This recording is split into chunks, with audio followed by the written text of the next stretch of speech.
What's good, YouTube? This is Noah again, back with another video tutorial. And in today's tutorial, we'll be going over how you should properly mix your drums and to your melody. Just mix your whole beat overall, not only for, say, an artist, or if you're going to be uploading to YouTube or wherever you're selling beats or whatever. But let's go ahead and get right into it. So I got this beat right here. It's just pretty normal beat, and this is, I have it, everything is at where it would be as if you just put it into the mixer, as well as on the master. You wouldn't have, or you may do have, a fruity limiter depending on if you're using the empty template or not. But you would just I'm just gonna leave that off for right now, which you should do anyway. And let's go right into it. So this is what it sounds like right now.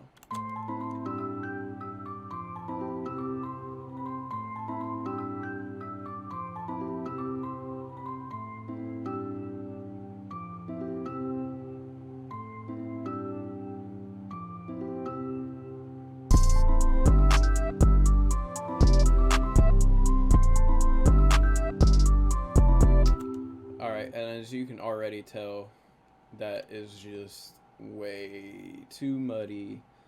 Something ain't right. It's just, it's garbage. So I'm gonna go ahead and mute my drums and everything else except this top melody right here, and we're gonna take a listen to it.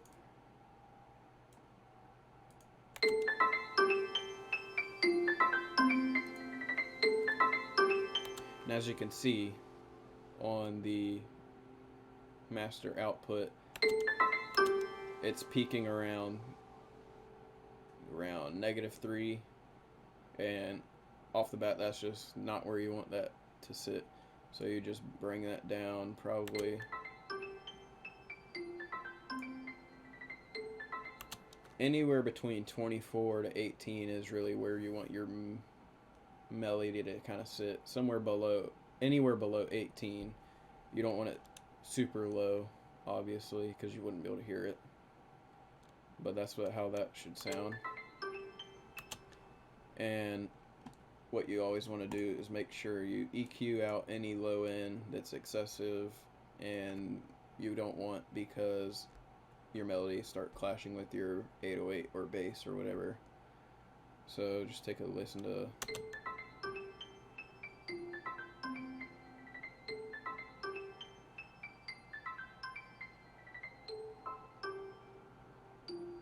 And you don't really still hear the difference until you get way over here around 500 hertz. But I like to drag mine back to make it sound a little bit more full. So I'd say anywhere between right where in 100, anywhere from 75 to 125 or 150 would be a good stopping point, because most of it's active in the high end frequencies. So there we go, and then we're going to do the same thing for the next melody.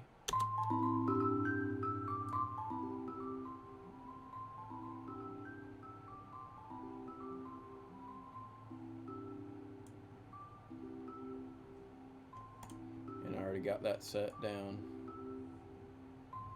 so you don't want too much muddiness in the lower frequencies. Cut those off, you don't want that. And that's kind of being controlled more in the lower mid section. And then if we take a listen to this one by itself.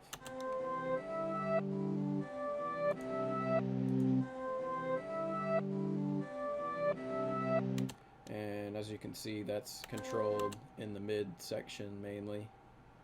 And you just cut that off, probably same spot where I had it. And I kind of took out some of the high frequencies. I just didn't really like them.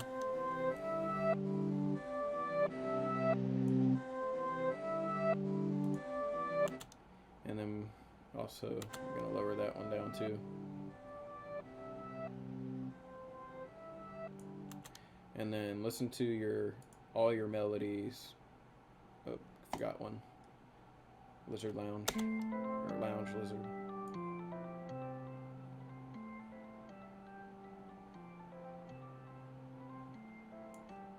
Same thing over here in your EQ.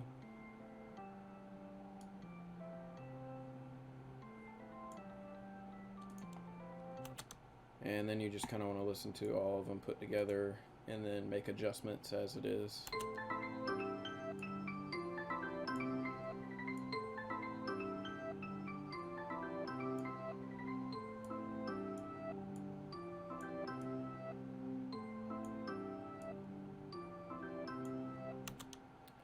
Alright, so we got that part done. Now move on to the drums. We're going to start out with our 808.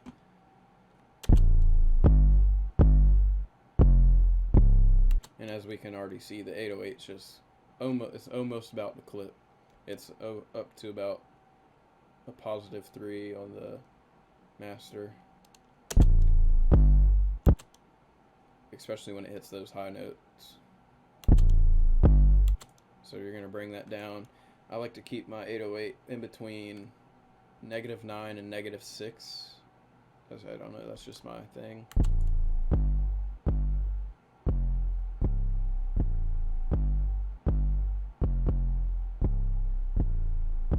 And another thing that is important is your kick to 808. Whether they sound good, I don't know what you would call that. Not a ratio, but it's something different. Starts with an R. And you just want to make sure that they sound good. Nothing's clashing. The kick's not clashing the 808, or the 808's not clashing the kick. Usually the kick will clash the 808 first. It'll be really low and the 808's really low, and it just won't sound right.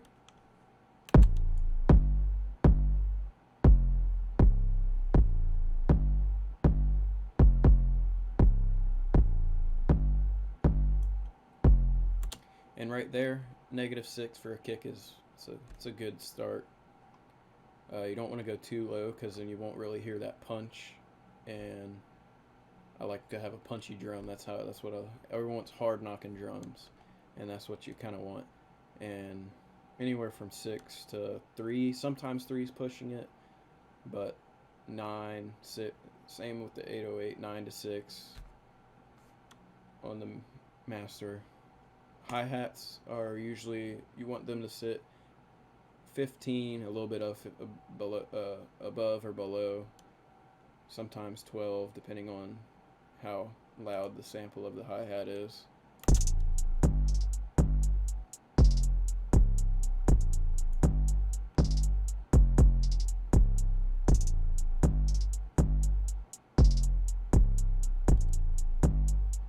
That sounds good. And for the clap. I can't stress this enough, but for some reason I hear people's beats and their clap is very quiet. I don't know why their clap is so quiet. I don't know. Yeah. Something you ain't doing that is just wrong. Your clap is what keeps the rhythm of the beat going. It's a constant thing. So you always want to have your clap noticeable. You don't want it so low and the 808 be up here to where all you hear is the low end frequencies. Your clap or your snare is what's going to punch through on the mix, other than the kick.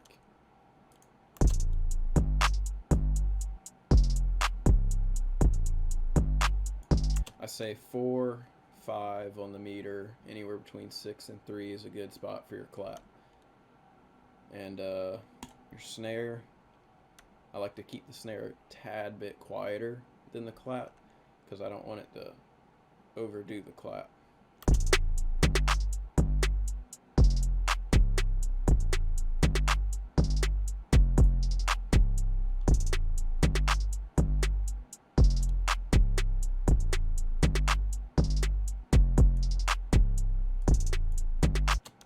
snare is just more of like a percussion kind of pick.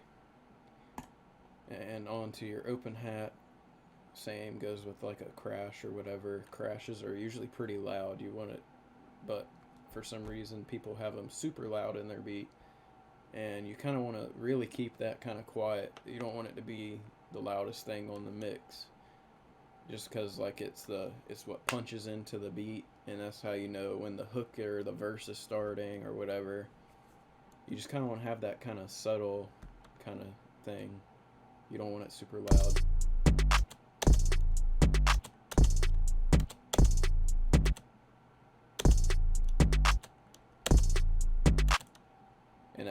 And that's for your open hat, it's very high frequency, so it's very noticeable to hear. So you'll see that whenever I play it, it's only like at around a little bit above 24 on the master. And you may be like, well, if your hi-hat is a really high frequency noise, then why don't you put the open hat to 15? The answer is because you have a longer noise of the open hat. The open hat is a lot longer noise, so it's more noticeable, and you kind of want to duck it down, but below the hi-hat, because the hi-hat is a very short sampled noise, and it can become too quiet.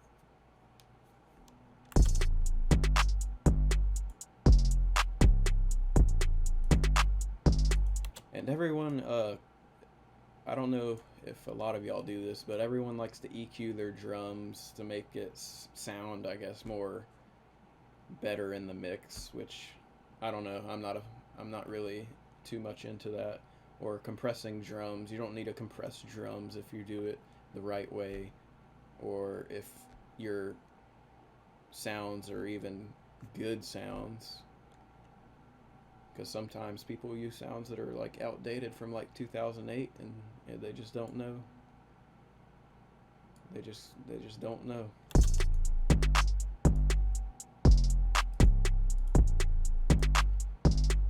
And so I always keep my drums on for when I'm mixing in my drums. I want to listen to all of them at the same time. I don't want to do it solo. And then what I'll do is then I'll listen to all of it.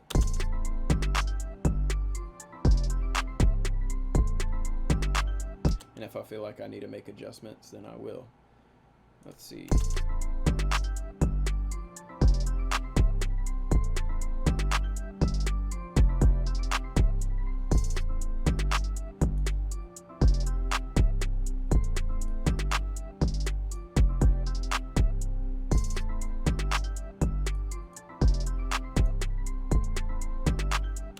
And I think that's pretty good for now for that. So a lot of people use on their master, they use a, what is it called, soft clipper. Where's that at? Right here. And I'm not a fan of soft clipper. I get why people use it though. So you put the post about like right there.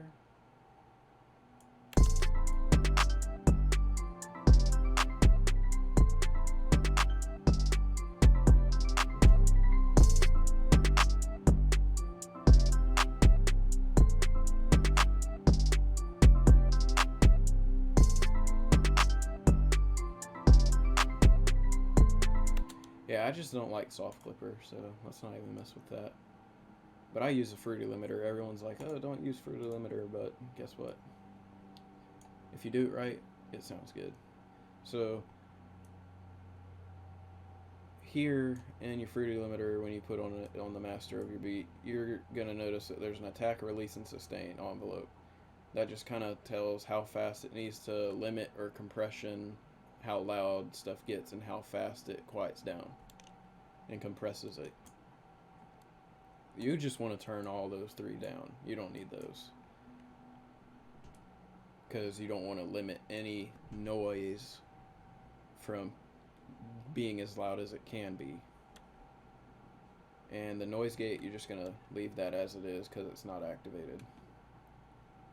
And here you have a gain, a saturation, and a ceiling. Ceiling is going to control how high and low it is on your master volume.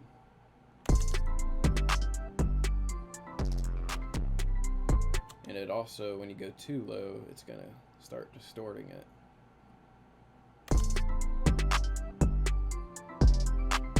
So I usually like to keep that at the normal setting. Sometimes I'll go down a little bit, but I'm gonna keep that at normal. But really the only big thing that I'd use is the gain knob.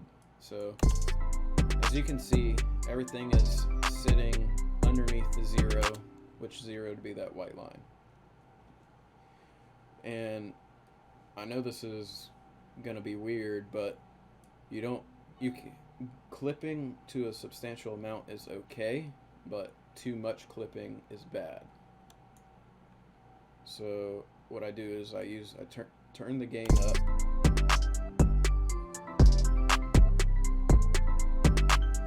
until I hear it starting to clip, then I back it off some.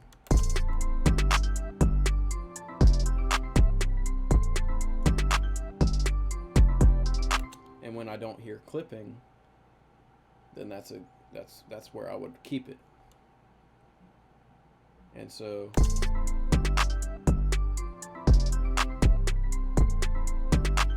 you can see those big white peaks in between the white and green line, and those are going to be your kick with your 808 and your clap. Those are the three things that are gonna punch through the mix and is gonna keep the rhythm of the beat.